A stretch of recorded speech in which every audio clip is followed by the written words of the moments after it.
स्वागत है आपका हमारे खास कार्यक्रम किस्मत की लकीर में। मैं हूं प्रगति पंत अवस्थी और मेरे साथ स्टूडियो में मौजूद हैं प्रसिद्ध ज्योतिषाचार्य पंडित श्रवण झा आशुतोष जी। नमस्कार। हमारे इस प्रोग्राम में हमारी कोशिश होती है आपकी उलझनों को सुलझाने की। तो क्या आप ये जानना चाहते हैं कि भविष्य में क्या कुछ होने वाला है, आपकी कुंडली आपके बारे में क्या कुछ कह रही है, रोजमर्रा की जिंदगी में ग्रह नक्षत्रों की चाल कैसे आपके जीवन को प्रभावित कर रही है, आपके ऐसे ही ढेर सारे सवालों का जवाब हम देंगे और बनाएंगे आपके जीवन को बेहतर। तो अगर आपका कोई सवाल है आपके भविष्य से जुड़ा हुआ, आपके करियर से जुड़ा हुआ या कोई भी समस्या जिसका निदान आप चाहते हैं तो आप हमें कॉल कर सकते हैं, आप हमें ईमेल भी कर सकते हैं। हमारा फोन नंबर और ईमेल आईडी आपकी टीवी स्क्रीन पर फ्लैश हो रहा है। पर सवाल पूछते समय अपना नाम, जन्म का स्थान और जन्म का समय बताना मत भूलिएगा।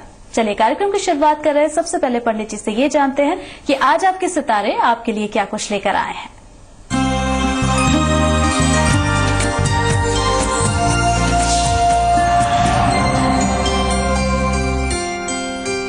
चलिए तो पंडित जी सबसे पहले ये बताइए कि मेष राशि के जातकों का दिन कैसा रहेगा आज। कहना चाहेंगे मेष राशि वालों के लिए मन धन के ऊपर केंद्रित रहेगा। वाणी पर नियंत्रण रखना आज के दिन बहुत ही जरूरी है। कार्य व्यवसाय में तरक्की होगी। परिवार में मतभेद हो सकते हैं, इस बात का विशेष ध्यान रखें। तो मेष राशि के जातकों के लिए दिन मिला जुला सा रहने वाला है। थोड़ी सी सावधानी बरतने की जरूरत ये है कि आपको अपनी वाणी पर आज नियंत्रण रखना है और किसी भी विवाद में पड़ने से आपको बचना होगा। वृष राशि की बात करेंगे। वृष राशि के जातकों का कैसा रहेगा आज का दिन, जानते हैं पंडित जी से। अच्छे और बुरे दोनों विचार मन में आते जाते रहेंगे, इसलिए मन को नियंत्रित रखना बहुत जरूरी है। नए कार्य व्यवसाय प्रारंभ करने का विचार करेंगे। माता की सेहत का ध्यान रखना चाहिए।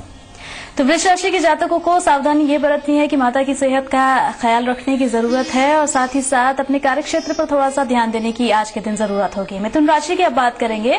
मिथुन राशि के जातकों का कैसा रहेगा आज का दिन, पंडित जी से जान लेते हैं। अपने ही सेहत का ध्यान रखना है और खर्च का भी ध्यान रखना बहुत जरूरी है। कार्य क्षेत्र में सम्मान मिल सकता है। पिता से वैचारिक मतभेद हो सकते हैं, यहाँ ध्यान देना चाहिए। तो मिथुन राशि के जातकों के लिए दिन आज का अच्छा है, लेकिन सावधानी थोड़ी सी ये बरतनी है कि किसी भी तरह के विवाद से आपको बचना है। खासतौर पर पिता के साथ किसी भी तरह के वैचारिक मतभेद से आपको बचने की जरूरत है और खर्च पर थोड़ा सा ध्यान देने की जरूरत है। कर्क राशि की अब बात कर लेते हैं। कर्क राशि के जातकों का कैसा रहेगा आज का दिन, पंडित जी बता रहे हैं। आज स्वस्थ मानसिकता से काम करेंगे। अचानक धन लाभ भी हो सकता है। सामाजिक या धार्मिक कार्यों में रुचि ले सकते हैं। वैवाहिक सुख सामान्य है। तो कर्क राशि के जातकों के लिए दिन अनुकूल है। आगे बढ़ते हुए अब सिंह राशि की हम बात करेंगे। सिंह राशि के जातकों का कैसा रहने वाला है आज का दिन, पंडित जी से जान लेते हैं। स्थिर मानसिकता के साथ काम करना पसंद करेंगे। कार्य क्षेत्र में व्यस्तता बनी रहेगी। कार्य व्यवसाय में प्रगति संभव है। प्रॉपर्टी से संबंधित काम करने वाले लोगों के लिए आज का दिन बहुत ही अनुकूल है। तो सिंह राशि के जातकों के लिए दिन अनुकूल है। थोड़ी सी सावधानी बरतने की जरूरत है अपने दिन को और बेहतर बनाने के लिए। कन्या राशि की बात करेंगे अब। कन्या राशि के जातकों का कैसा है आज का दिन, पंडित जी से जान लेते हैं। धार्मिक कार्यों में आज मन लगा रहेगा। कार्य व्यवसाय की चिंता बिल्कुल नहीं होगी। पारिवारिक सहयोग भी आज आपको मिलेगा। धन लाभ की भी संभावना है। हम कहेंगे दिन आज आपके लिए बहुत ही अनुकूल है। तो कन्या राशि के जातकों के लिए भी दिन आज बहुत ही अनुकूल है। आगे बढ़ते हुए तुला राशि की बात करेंगे। तुला राशि के जातकों का कैसा रहने वाला है आज का दिन, पंडित जी बता रहे हैं। मानसिक रूप से दबाव महसूस करेंगे। वाहन भी सावधानी से चलाना है। युवाओं के विवाह की बात हो सकती है। व्यवसाय में परिवर्तन कर सकते हैं। तो तुला राशि के जातकों के लिए मिला जुला सा दिन दिख रहा है। थोड़ी सी सावधानी बरतने की जरूरत यह है कि वाहन चलाते हुए आपको सावधानी बरतनी है और इन सब के बीच व्यवसाय में परिवर्तन के योग बनते हुए दिख रहे हैं। अब वृश्चिक राशि की बात करेंगे। वृश्चिक राशि के जातकों का कैसा रहेगा आज का दिन, पंडित जी बता रहे हैं। बुरे विचार मन में आते जाते रहेंगे, इससे बचने की जरूरत है। व्यक्तिगत जीवन में प्रेम पाने की अपेक्षा होगी। दैनिक रोजगार करने वाले लोगों के लिए आज लाभ का दिन है। प्रॉपर्टी में भी निवेश लाभप्रद होगा। तो वृश्चिक राशि के जातकों के लिए दिन आज अनुकूल है और प्रॉपर्टी में निवेश के लिए अगर आप आज सोच रहे हैं तो निवेश अगर आप करते हैं तो आपको इसका फायदा भी मिलेगा। धनु राशि की बात करते हैं अब। धनु राशि के जातकों का कैसा रहेगा आज का दिन, पंडित जी बता रहे हैं। वाणी पर नियंत्रण रखना जरूरी है। सिर में पीड़ा हो सकती है, सावधानी रखें। खर्च पर अंकुश लगाना होगा। साहस के साथ काम करने से ही लाभ मिलेगा। तो हम यही कहेंगे, दबाव भरा हुआ दिन है, सावधानी के साथ निकालना चाहिए। तो धनु राशि के जो जातक है उनके लिए दबाव भरा आज का दिन रहने वाला है। सावधानी से उसे निकालने की जरूरत। इन सब के बीच अपनी सेहत का खासा ख्याल रखने की भी जरूरत है। मकर राशि की बात करेंगे। मकर राशि के जातकों का कैसा रहेगा आज का दिन, पंडित जी बता रहे हैं। मन चिड़चिड़ा हो सकता है तो शांत रहने का प्रयास करें। अति विश्वास में रहना उचित नहीं होगा। नई नौकरी की तलाश आज पूरी हो सकती है। वैवाहिक जीवन में कटुता आ सकती है, यहाँ भी ध्यान देने की जरूरत है। तो मकर राशि के जातकों के लिए मिला जुला दिन रहने वाला है, लेकिन अच्छी बात यह है कि अगर नई नौकरी की तलाश कर रहे थे आप तो वो तलाश आज पूरी हो सकती है। कुंभ राशि की अब बात करेंगे। कुंभ राशि के जातकों का कैसा रहेगा दिन, जानते हैं। कार्य व्यवसाय पर ही ध्यान केंद्रित रहेगा। मानसिक रूप से परेशान रहेंगे, लेकिन कार्य व्यवसाय में प्रगति की संभावना है। व्यवसाय को नई ऊंचाई पर ले जाने का समय है। लगातार परिश्रम करते रहें। तो कुंभ राशि के जातकों के लिए जैसा कि पंडित जी ने बताया, लगातार परिश्रम करने की जरूरत है, तभी आपको आगे जाकर लाभ मिलेगा। और अब बारी मीन राशि यानी कि अंतिम राशि की। मीन राशि के जातकों का कैसा रहेगा दिन आज, जानते हैं पंडित जी से। प्रेम संबंधों में कटुता न आए, इसका ध्यान रखें। परिश्रम के बाद ही सफलता मिल सकती है, इसीलिए लगातार परिश्रम करते रहिए। और पिता के सेहत का विशेष ध्यान रखना है। तो मीन राशि के जातकों को थोड़ी सी सावधानियां आए, इसका ध्यान रखें। परिश्रम के बाद ही सफलता मिल सकती है, इसीलिए लगातार परिश्रम करते रहिए। और पिता के सेहत का विशेष ध्यान रखना है। तो मीन राशि के जातकों को थोड़ी सी सावधानियां बरतने की जरूरत है कि पिता की सेहत का आपको ख्याल रखने की जरूरत है और प्रेम संबंधों पर ध्यान देने की जरूरत है। तो इस तरह से 12 की 12 राशियों की हमने बात कर ली। 12 की 12 राशियों के जातकों का कैसा रहेगा दिन और क्या कुछ सावधानियां उन्हें बरतनी है अपने दिन को और बेहतर बनाने के लिए, पंडित जी ने ये भी बताया। अब एक छोटा सा ब्रेक यहाँ ले रहे हैं हम, चल लौटेंगे।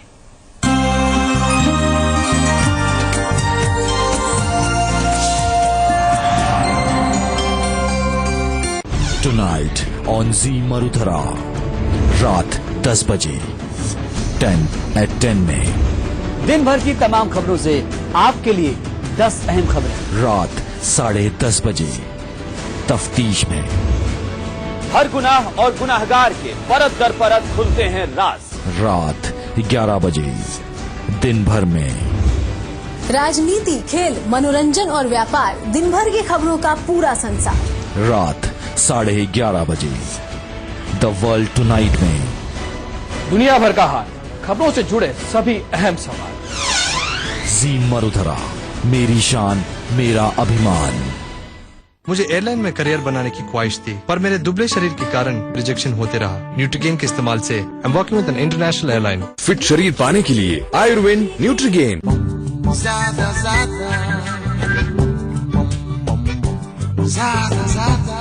ज्यादा फीचर्स, टेस्ट ड्राइव मिलेगा। हमने ऑलरेडी टेस्ट ड्राइव किया। ज्यादा कंफर्ट, ज्यादा फीचर्स, ज्यादा माइलेज के साथ नया टीवीएस जुपिटर। ज्यादा का फायदा जुपिटर। आजकल घने फ्रेंच टूरिस्ट आवे अट्टे फीस वो ज्यादा, इसीलिए तो फ्रेंच सीख रहा हूँ 1 साल से। सर अप्रोचे यहाँ काम करते करते I am from IIM Rajasthan.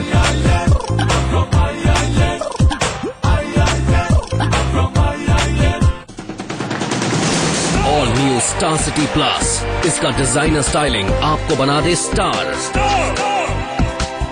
तो ये है नया स्टार। और ये दे 86 kmpl माइलेज स्टाइल से।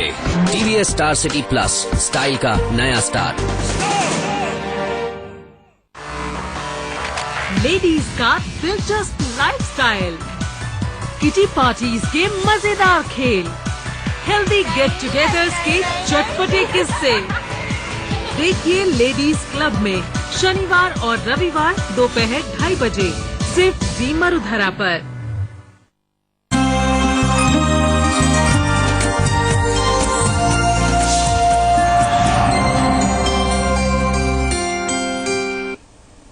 ब्रेक के बाद स्वागत है आपका। ब्रेक से पहले पंडित जी ने आपको बताया कि आपके सितारे आज आपके लिए क्या कुछ लेकर आए हैं, यानी कि आपका राशिफल। अब बारी है आपकी ही समस्या के समाधान की। पंडित जी, बहुत सारे हमारे ऐसे दर्शक हैं जो ये जानना चाहते हैं, जिनके सवाल शादी और विवाह से जुड़े हुए थे, जो ये जानना चाहते हैं कि कुंडली में किस तरह से देखा जाता है कि विवाह या शादी से जुड़ी हुई कोई समस्या होगी, और अगर हो रही है तो किस तरह से इसका निदान किया जाए।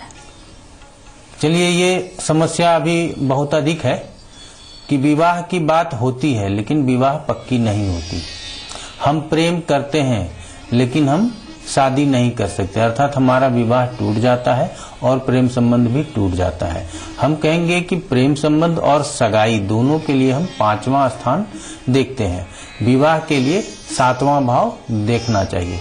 तो सबसे पहले कहेंगे 5वां स्थान पंचमेश, उस स्थान का स्वामी, और कारक 5वें स्थान का स्थिर कारक गुरु होता है। इन तीनों को देखना पत्रिका में बहुत ही जरूरी है। तो आज जो हम बात करेंगे कि विवाह में विलंब क्यों होता है, शादी टूट क्यों जाती है, बहुत हद तक बात होते होते शादी रुक क्यों जाती है, तो हम इसके ऊपर आज आपको बताएंगे। शादी के लिए हम 7वां भाव जरूर देखते हैं, लेकिन शादी से पूर्व या तो हमारी सगाई होती है, या कहीं संबंध के लिए बात की जाती है, या फिर हम किसी से प्रेम करते हैं और फिर हम शादी करते हैं। तो चाहे घर परिवार वाले सगाई करें या फिर खुद आप प्रेम करें, इसके लिए 5वें भाव को ही देखना ज्यादा उचित होता है। तो 5वां भाव यदि स्वस्थ है, कहते हैं बली है, और 5वें भाव का स्वामी यदि बली है और गुरु जो उसका कारक है ये बली है, तो आपके विवाह में विलंब नहीं हो सकता। अर्थात 5वें का स्वामी और कारक ये तीनों अगर बिगड़ा हुआ है या कहें कमजोर है, तो हम कहेंगे कि आपके जीवन में शादी में विलंब होगा। होते होते रुक जाना, ऐसी समस्याएं बहुत ही अधिक है। कहते हैं कि मंगल दोष है, मांगलिक है, इसकी वजह से होता है, लेकिन मांगलिक दोष से शादी होने में कम परेशानियां होती हैं, शादी के बाद परेशानी होती है। फिर भी हम कहेंगे कि उसको भी देखना चाहिए। लेकिन सबसे पहले हम कहना चाहेंगे कि शादी का टूट जाना, अर्थात कारक गुरु यदि सूर्य के प्रभाव में है, 5वां भाव सूर्य के प्रभाव में हो, पंचमेश सूर्य के प्रभाव में हो, तो यहाँ शादी होते होते टूट जाती है। आप किसी से प्रेम करते हैं, प्रेम टूट जाता है। तो सबसे पहले हम यही कहना चाहेंगे कि तोड़ने वाले जो ग्रह होते हैं वो सूर्य, शनि और राहु होते हैं। ये तीनों सेपरेटिव इफेक्ट देते हैं, अर्थात अलगावकारी प्रभाव देते हैं। तो अगर शादी की बात हो रही है, अगर इन तीनों ग्रहों का प्रभाव हो पंचम, पंचमेश और कारक के ऊपर, तो शादी होते होते टूट जाता है। अब विलंब की बात कर लें तो विलंब के लिए सबसे पहले जरूरी है कि शनि की स्थिति को देखना, क्या शनि प्रभावित कर रहा है, क्योंकि हम कहते हैं समय का कारक शनि है, और हम सभी जानते हैं कि दशाओं में 19 साल और एक भाव में 2.5 साल रहता है। तो टाइमिंग का कारक शनि को कहा जाता है। यदि शनि पंचम में हो या पंचमेश के साथ हो या कारक गुरु के साथ हो, तो आपकी शादी टूटेगी नहीं, होगी ही नहीं, उसमें विलंब हो जाएगा। तो हम यहाँ यही आपको आज बताना चाह रहे हैं कि शादी में विलंब हो जाएगा।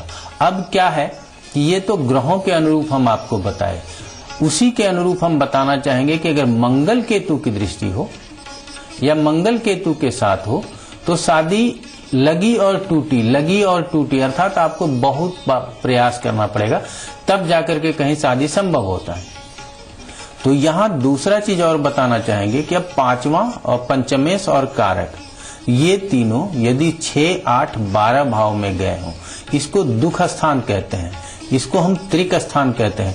इन तीनों भावों में जाने से ही पंचमेश कमजोर हो जाता है।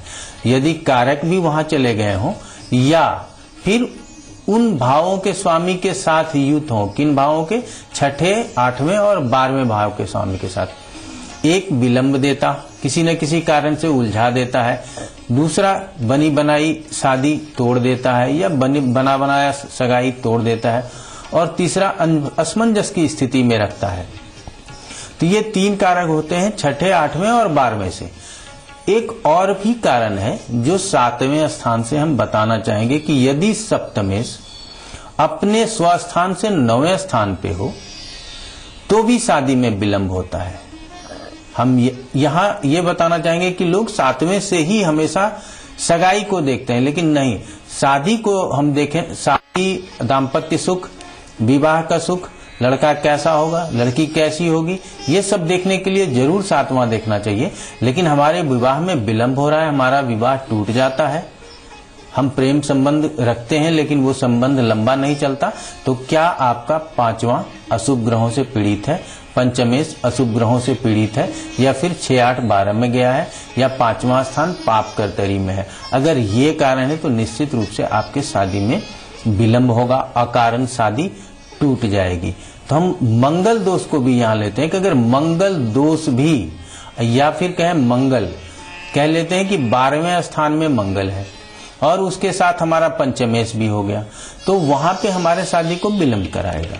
8वें स्थान में मंगल है तो भी मांगलिक हो गया, और यहाँ हमारा पंचमेश चला गया तो और ज्यादा परेशान कर सकता है। तो 8वें और 12वें भाव का मंगल जो मांगलिक दोष उत्पन्न करता है, वो यदि पंचमेश के साथ हो या कारक के साथ हो तो भी शादी में विलंब होता है और शादी टूट जाती है, ऐसा मानना चाहिए।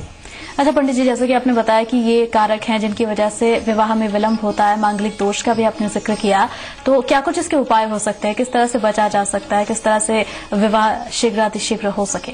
क्या एक कुछ तो उपाय? सबसे पहले कहना चाहेंगे कि किसी भी अच्छे ज्योतिष के पास जाएं और ये देखें कि कौन कौन से ग्रह प्रभावित करते हैं, तो उनका जो है मंत्र जप कर लेना चाहिए या करवा लेना चाहिए। ये सबसे पहले जरूरी है। अगर गुरु पीड़ित है तो गुरु का जप करवाना चाहिए। अगर हम नहीं जा पाते हैं किसी ज्योतिष के पास तो गुरु के मंत्र को पहले कर लेना चाहिए, क्योंकि अगर कारक ठीक हो जाएगा तो आपके मार्ग प्रशस्त हो जाएंगे। उसके बावजूद भी अगर परेशानी है तो हम कहेंगे एक कात्यायनी का मंत्र है, ओम कात्यायनी महामाये महायोगिनी धीश्वरी नंद गोप सुतम देही पति में कुरुते नमः। अब ये मंत्र आम है, सभी लोग जानते हैं, लेकिन आपको ये बताना चाहेंगे कि ये छठा स्वरूप है माता जी का, और छठे स्वरूप के रूप में कहते हैं बहुत ही सरलता से वर देने वाली है, सरलता से मान जाने वाली माता है, सरलता से आशीष देने वाली माता है। इसलिए आपको ज्यादा विलंब नहीं हो, परेशान नहीं हो, इसलिए इसको जपना चाहिए। तो हम यहाँ यही कहना चाहेंगे कि कात्यायनी माता का मंत्र यदि आप जपते हैं और नित्य 11 माला जपते हैं, नहीं 11 माला जप सकते हैं तो 1 माला तो निश्चित रूप से जपिए, लेकिन अगर 11 माला नित्य जपते हैं तो आपके शादी का जो भी समस्या होगा वो समाप्त हो जाए और शादी आपकी हो, इसकी संभावना अधिक हो जाती है। अच्छा पंडित जी, जैसा कि आपने बताया कि अगर विलंब हो रहा है या शादी की संभावनाएं बढ़ानी हो तो मां कात्यायनी का ये जो मंत्र आप बता रहे हैं इसका जाप किया जाए। इसके अलावा कई हमारे दर्शक है जो जानना चाहते हैं कि अगर जिस तरह की पत्नी उन्हें चाहिए, जिसकी कामना करते हैं, ऐसी कोई खास प्रतिभा लेकर पत्नी उन्हें मिल जाए तो इस तरह के लिए क्या उपाय हो सकते हैं? कौन सा मंत्र उन्हें जपना चाहिए? चलिए, ये परेशानी सिर्फ ये नहीं कहेंगे कि लड़कियों के विवाह रुक जाते हैं या उनका नहीं होता, ये परेशानी तो आज लड़कों के साथ विशेष हो गया है कि उसके भी विवाह नहीं होते, उसके भी संबंध टूटते हैं। अब ये बात नहीं है कि लड़कियों के संबंध नहीं हो रहे, लड़कों के भी संबंध नहीं होते, तो उनके लिए भी हम आज माता का ही मंत्र आपको पहले बताना चाहेंगे। कहेंगे पत्नीम मनोरमाम देही मनोवृतानुसारिणीम तारिणीम दुर्ग संसार सागर से कुलोद्भवाम। इन मंत्रों का जप करना चाहिए। इससे क्या होगा, विवाह में जो भी परेशानी है वो भी दूर होगी और सुलक्षणा पत्नी मिलेगी, सुंदर पत्नी मिलेगी, ऐसा शास्त्रों में लिखा गया है। उसके बावजूद हम कहना चाहेंगे अगर पत्नी या विवाह हो ही नहीं रहा, संबंध नहीं हो पा रहे हैं, तो उसके लिए आप ह्रीम गौरिये नमः, ओम ह्रीम गौरिये नमः, इसका जप करना बहुत जरूरी है। ये लड़कों के लिए है कि वो इन मंत्रों का जप करें तो निश्चित रूप से शादी भी होगी, विवाह पक्की भी होगी और दाम्पत्य सुख भी मिलेगा। और स्त्रियों के लिए हम बताना चाहेंगे कि अगर लड़की की शादी नहीं हो रही है, मंत्र जपने के बाद भी नहीं हो रही है, तो उनको शिव की उपासना करनी चाहिए। चाहे आप नमः शिवाय जप के करते हैं, सोमवार के दिन उनको दूध और जल चढ़ा के करते हैं, जिस भी तरह से करते हैं, अगर शिव प्रसन्न हो तो विवाह की सारी परेशानी भी दूर हो जाए और दाम्पत्य सुख भी मिले। हम कहते हैं 7वां से 11वां होता है 5वां स्थान, अर्थात 7वें का लाभ है 5वां, संतान भी वहीं से देखते हैं। तो अगर आप विवाह में विलंब हो रही है या विवाह टूट जा रहा है, इससे बचना चाहते हैं और दाम्पत्य सुख भी प्राप्त करना चाहते हैं, तो शिव की उपासना करनी चाहिए लड़कियों को, और लड़कों के लिए गौरी की उपासना करनी चाहिए, ये निश्चित करना चाहिए। अच्छा पंडित जी, जैसे कि बता रहे हैं कि विवाह में विलंब हो रहा है तो गुरु कहीं ना कहीं कारक है इसका, तो क्या गुरु की उपासना भी इस दौरान करनी चाहिए, गुरु के मंत्र का जाप किया जाना चाहिए? ये दोनों के लिए है, गुरु पंचम का कारक होता है। अच्छा, जब हम आगे बात करेंगे कि विवाह होती है, दाम्पत्य सुख कैसा रहेगा, तो उसके विषय में फिर आगे बताएंगे। गुरु 5वें का कारक है और गुरु सुख का कारक, अर्थात विवाह का सुख आपको प्राप्त नहीं हो रहा है, ये लड़कों के लिए भी है और लड़की के लिए भी है। किसी भी मंत्र को करने से पहले सर्वप्रथम गुरु को बलवान कर लेना चाहिए। मंत्र जप के उनको जो पीड़ा है या वो कमजोर है तो उनको प्रभावशाली बनाना चाहिए। तो इसके लिए आप मंत्र जपें, ओम ब्रीम बृहस्पतिये नमः। ये बहुत ही छोटा सा मंत्र है, आसानी से जप सकते हैं, जितना भी अधिक करें। ओम ग्राम ग्रीम ग्रोम सह गुरुवे नमः। इसकी जप संख्या है 19,000। अगर आप हम हमेशा कहते हैं कि निश्चित कालखंड में, मान लीजिए गुरुवार को शुरू किए, अगले गुरुवार तक में 19,000 पूरा कर लिए, 19,000 का दशांश जो है मंत्र संख्या ही बढ़ा लीजिए, अर्थात 1900 मंत्र और कर लीजिए और जितना संभव हो हवन कर लीजिए। फिर इन मंत्रों को एक माला जपते रहिए। अन्य जो हमने अचूक मंत्र बताए हैं आप उसको अपनाइए। आपके विवाह का जो भी परेशानियां हैं, चाहे प्रेम कर रहे हो या विवाह में विलंब हो, ऐसी सारी परेशानियां आपकी दूर हो जाएंगी। चलिए, तो अपनाइए ये अचूक उपाय जो पंडित जी आपको बता रहे हैं, आपको फायदा जरूर मिलेगा। इसके अलावा भी अगर आप कुछ पूछना चाहते हैं पंडित जी से तो आप फोन कर सकते हैं, मेल के जरिए भी अपना सवाल पूछ सकते हैं। छोटा सा ब्रेक अब यहाँ ले रहे हैं हम, चल लौटेंगे।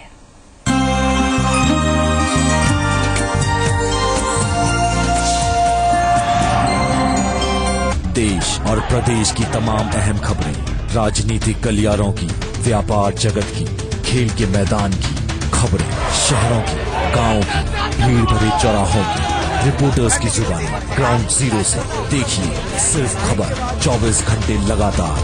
जी मरुदरा, मेरी शान मेरा अभिमान। Sand Dune Constructions presents Gateway, a luxurious apartment located at Ghia Marg, Bani Park, Jaipur. यहाँ है आपके लिए swimming pool, beautiful landscape, jacuzzi, सोना और AC जिम जो भर दे आपकी जिंदगी में सुकून और ताजगी। पिछले 25 सालों से आपके अटूट विश्वास और साथ में हमें बनाया है राजस्थान की one of the finest real estate company.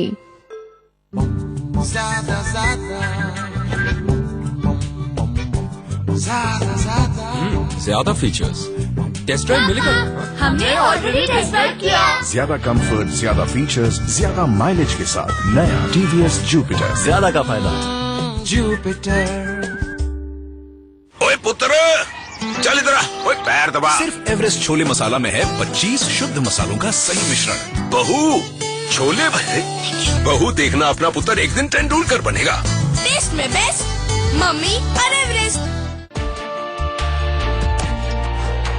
क्या आप जानते हैं कि हर साल एक परिवार को 6,816 रुपए की गैस सब्सिडी मिलती है, जबकि गवर्नमेंट स्कूल में पढ़ने वाले एक बच्चे का खर्च सिर्फ 3200 रुपए है। मैं एक सशक्त नागरिक हूँ, मुझे किसी सहारे की जरूरत नहीं है, इसलिए मैं LPG सब्सिडी को ना कहता हूँ। मुझे सब्सिडी नहीं, एक शिक्षित राष्ट्र चाहिए। तो सोचिए, हमारा एक कदम 2 बच्चों को पढ़ने का अधिकार दिला सकता है। तो आप भी LPG सब्सिडी को ना कहें और देश को आगे बढ़ाने में भागीदार बनें।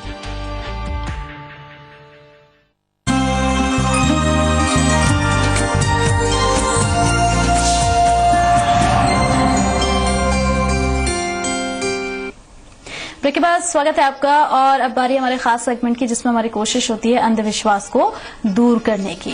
पंडित जी कहते हैं कि अगर बहुत ज्यादा परेशानियां आ रही हों और इन परेशानियों से कोई निदान आपको नहीं मिल रहा हो तो अपने सिरहाने पर तांबे के एक पात्र में पानी और उसमें लाल चंदन डाल के रख दीजिए और उस पानी को सुबह तुलसी जी पर चढ़ा दीजिए तो सारी परेशानियों का हल हो जाएगा। देखिए, परेशानी से निजात पाना चाहते हैं तो सबसे पहले विचार करके देखिए कि जीवन में क्या क्या गलती कर रहे हैं। अब सिरहाने में जल रखिए और उसमें लाल चंदन डाल दीजिए या रोली डाल दीजिए, कुछ भी डाल दीजिए। आप सभी जानते हैं कि हम लोग पूजन में ताजे जल का या शुद्ध जल का या स्वच्छता का बहुत ही महत्व देते हैं। और आप रात में जल रखते हैं अपने सिरहाने में और फिर उस जल को आप तुलसी में डालते हैं। तुलसी को लक्ष्मी स्वरूपा कहते हैं।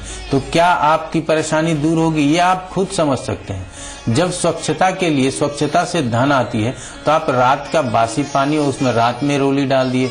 सुबह उठेंगे, क्या घर में झाड़ू लगेगा या नहीं लगेगा, क्या आप उठते ही उस जल को डाल देंगे? ऐसा नहीं करना चाहिए। इसको करने से परेशानी दूर नहीं होगी।